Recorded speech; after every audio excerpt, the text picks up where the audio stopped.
Bonjour à tous, aujourd'hui on se retrouve pour une nouvelle vidéo et on va s'intéresser aux infrastructures du numérique sous la forme des câbles sous-marins et on va expliquer en quoi ces infrastructures sont des véritables vecteurs du numérique qui concentrent sur eux des enjeux tout à fait multiples.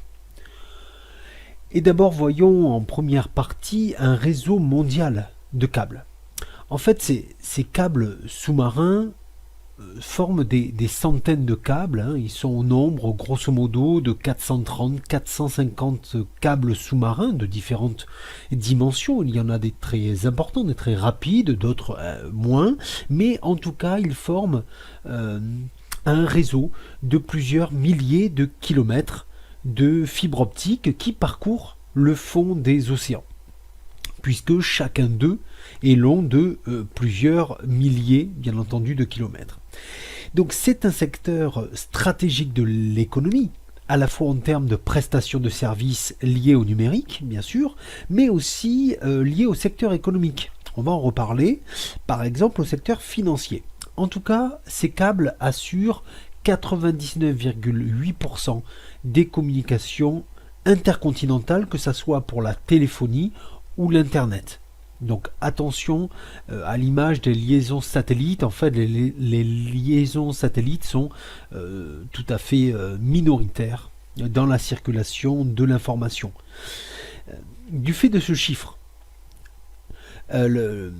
l'importance des câbles se révèle vitale, notamment dans le contexte de l'accélération de l'information sous la forme de flux, et notamment de flux de vidéos ou d'autres types d'informations entre les serveurs, dont l'essentiel est situé aux États-Unis, et les récepteurs, c'est-à-dire les terminaux informatiques particuliers, chez les particuliers, les ordinateurs.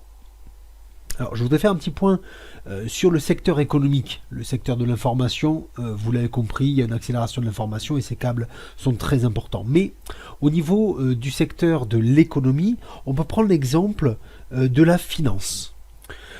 En 2015, l'installation du câble Iberia Express qui a permis une accélération de l'information entre les bourses de Londres et les bourses de Paris, a été installée et donc a permis cette accélération de 5 millisecondes de vitesse de trafic en plus. Alors bien sûr, 5 millisecondes, ça paraît très peu comme ça, mais ça a renforcé les gains du trading à haute fréquence, donc entre les pôles boursiers. Petit 2, les câbles, un miroir des inégalités de la mondialisation. Alors, tout d'abord, la majorité de ces câbles relient les pôles de la triade entre eux. En effet, que ce soit les opérateurs de télécommunications, comme Orange par exemple en France, ne cessent d'investir dans les câbles. Par exemple, les liaisons Europe-États-Unis sont privilégiées puisque on estime que le trafic entre ces deux pôles de la mondialisation représente environ 70% du trafic de l'information mondiale. Mais ce secteur stratégique de l'information explique aussi pourquoi les géants du numérique, ce qu'on appelle souvent de l'acronyme les GAFAM, investissent aussi dans ces câbles. Alors bien sûr, c'est moins vrai d'Amazon, enfin c'est pas du tout vrai d'Amazon, mais c'est beaucoup plus vrai de Facebook, Google ou Microsoft, qui vont participer directement au financement des câbles sous-marins, et ces financements représentent aujourd'hui 40% des commandes de câbles contre 60% pour les opérateurs traditionnels.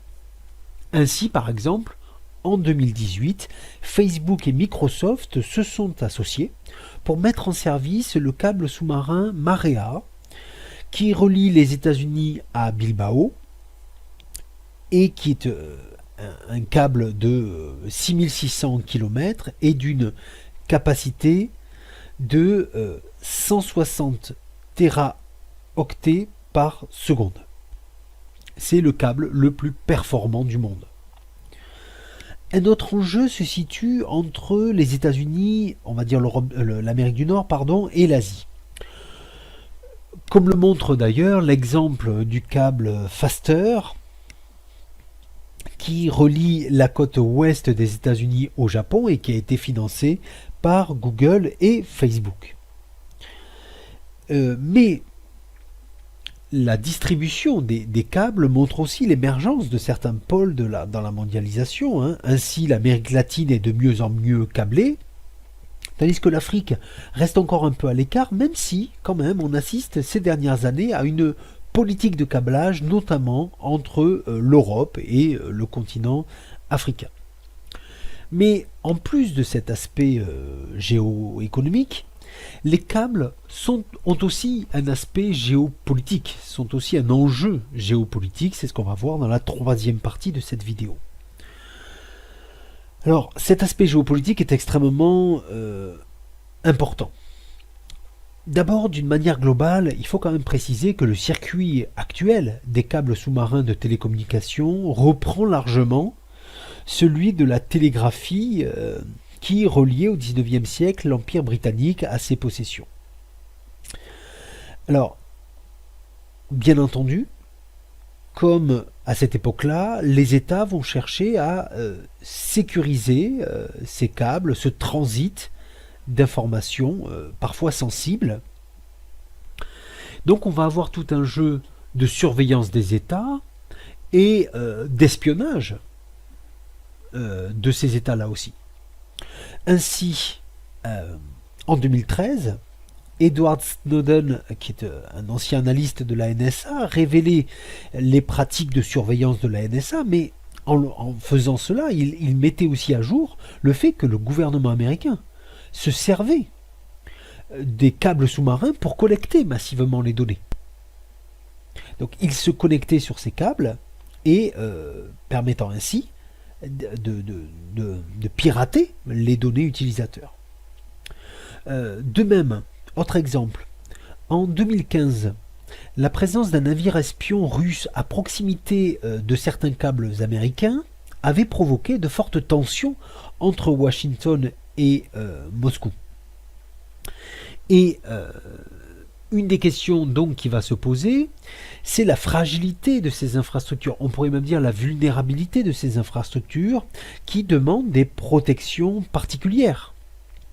Il peut y avoir des sabotages, c'est le cas par exemple en 2008 en mer Noire, entre la Russie et la Géorgie, mais ces câbles sont tout simplement physiquement fragiles, ils sont au fond des océans et donc il peut y avoir ils peuvent être coupés par des hélices de navires, ils peuvent être coupés par des ancres de navires ou encore par des requins. Or, ces incidents plus ou moins volontaires ont des conséquences immédiates. Ainsi, en 2008 en Égypte, en 2015 en Algérie, ces câbles avaient été, les câbles qui les reliaient notamment à l'Europe et au Moyen-Orient, pour l'Égypte, avaient été accidentellement coupés, avec pour conséquence une chute immédiate de la capacité de connexion de l'Internet. L'Algérie était restée presque 15 jours sans connexion Internet, ce qui dans le monde globalisé est un sérieux problème, bien entendu. L'Égypte avait perdu immédiatement 70% de sa capacité de connexion Internet. Voilà, c'est la fin de cette vidéo. L'idée de cette vidéo, c'est que vous ayez des connaissances quand même assez générales, mais quand même avec des exemples assez précis à développer lors du concours. J'espère que cette vidéo vous a été utile. Vous pouvez bien sûr la liker pour la faire vivre et également poser des questions dans les commentaires ou tout simplement rajouter des informations dans les commentaires pour que ça devienne un vrai espace de partage.